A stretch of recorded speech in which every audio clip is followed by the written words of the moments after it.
In this video, we'll talk about the inferior vena cava, the large vein that carries deoxygenated blood from the lower half of the body back to the heart. We'll explore its course, its main tributaries, and why it's important in clinical practice. To do so, we will start with a brief introduction, followed by the descriptive anatomy of the inferior vena cava, its anatomical relations, its collateral branches, its anastomosis, followed by some clinical notes and applications, the surgical approaches to the inferior vena cava, and finally a conclusion to summarize all the key points. The inferior vena cava is the main trunk collecting all the venous blood from the subdiaphragmatic region, which it drains into the right atrium. Located in the retroperitoneal space, it is formed by the union of the right and left common iliac veins at the right margin of L5. The inferior vena cava ascends through the retroperitoneal space of the abdominal cavity, along the right side of the lumbar spine. It follows a vertical course up to L1, passes behind the liver, and at its terminal portion, it has a short intrapericardial thoracic course. And finally it opens into the right posterior wall, after passing through the diaphragmatic orifice, at the level of T9. Concerning its dimensions, the inferior vena cava has a length of 22 cm and a caliber of 2 to 3 cm. It ascends from bottom to top, with two dilatations. One above the entry of the renal veins, and another above the entry of the hepatic veins. Let's explore now the anatomical relations of the inferior vena cava, starting with its abdominal relations. The inferior vena cava is accompanied along its course by the lumbar lymph nodes, that are precaval, laterocaval and intermediate lymph nodes. Posteriorly, the inferior vena cava is related to the bodies of the lumbar vertebrae from L4 to L1, the psoas major muscle, the medial part of the right adrenal gland, the right lumbar arteries, the right renal artery, and the inferior phrenic arteries. Anteriorly, from bottom to top, it is related to the origin of the right common iliac artery, the root of the mesentery and its vessels, the right testicular or ovarian artery, the horizontal part of the duodenum, the head of the pancreas, and the liver. To the left, it is related to the abdominal aorta and the caudate lobe of the liver. To the right, the ascending colon and the medial border of the right kidney, with the right ureter. The inferior vena cava has a short thoracic course of approximately 3 cm, entirely covered by the fibrous pericardium. Through the pericardium, it is related to the following structures. Anteriorly, to the inferior wall of the right atrium. Posteriorly, on the right, to the triangular ligament of the right lung. And to the left, the esophagus. Laterally, to the right phrenic nerve, and to the right mediastinal pleura and the right lung. Whilst at the level of the diaphragm, the inferior vena cava is tightly adherent to the margins of the diaphragmatic foramen.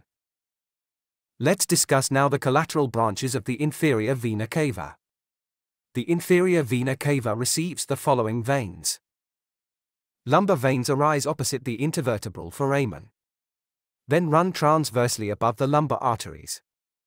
Renal veins are located anterior to the arterial plane. The left is longer than the right. They pass in front of the aorta and the superior mesenteric artery. Middle suprarenal veins are two. The right suprarenal vein drains into the inferior vena cava, whereas the left drains into the left renal vein. Hepatic veins, or suprahepatic veins, carry blood from the liver to the inferior vena cava. They are divided into two main hepatic veins, the right and left, as well as the middle suprahepatic vein. The inferior vena cava receives one or more inferior diaphragmatic veins at the level of its diaphragmatic orifice. And the gonadal veins, that can be spermatic or uterine ovarian veins, originate from the testes and ovaries, and ascend lateral to the inferior vena cava. The right gonadal vein drains into the inferior vena cava. while the left one drains into the left renal vein.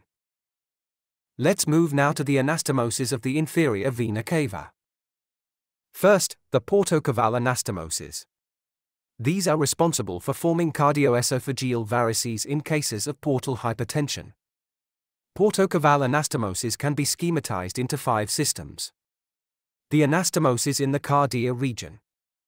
The anastomosis in the umbilical region with the paraumbilical veins. The rectal anastomosis with the superior hemorrhoidal veins. The porto-suprahepatic anastomosis. And the peritoneal parietal anastomosis. Secondly, the cavocaval anastomosis. These anastomoses allow the ligation of the inferior vena cava below the renal veins, and the restoration of circulation in case of obstruction. They are represented by the anterior parietal system, formed by the epigastric veins, and internal mammary veins, and the lumboazygous system, formed by the ascending lumbar veins, the right azygous vein, and the left hemiazygous vein. Finally, let's mention some key clinical notes and applications. With the variations of the inferior vena cava. Inferior vena cava variants are rare and usually have minimal clinical impact, but recognizing them is important for avoiding diagnostic errors and planning interventions. Common variants include double inferior vena cava, 2 parallel veins, often due to persistence of the left embryonic IVC. Left-sided inferior vena cava, where the inferior vena cava lies on the left side of the spine instead of the right. Absent inferior vena cava, where the inferior vena cava is missing, and blood drains through the azygous system.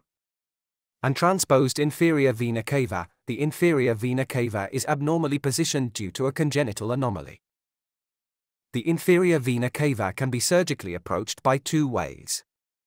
The median xiphopubic laparotomy, where the incision is made from the xiphoid process to just below the umbilicus.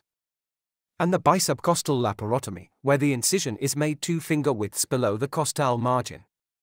It can be extended with an incision along the midline up to the xiphoid process. To conclude, the strategic anatomical position and close relationships of the inferior vena cava with major abdominal structures make it a key vessel in systemic circulation, with significant clinical and surgical implications.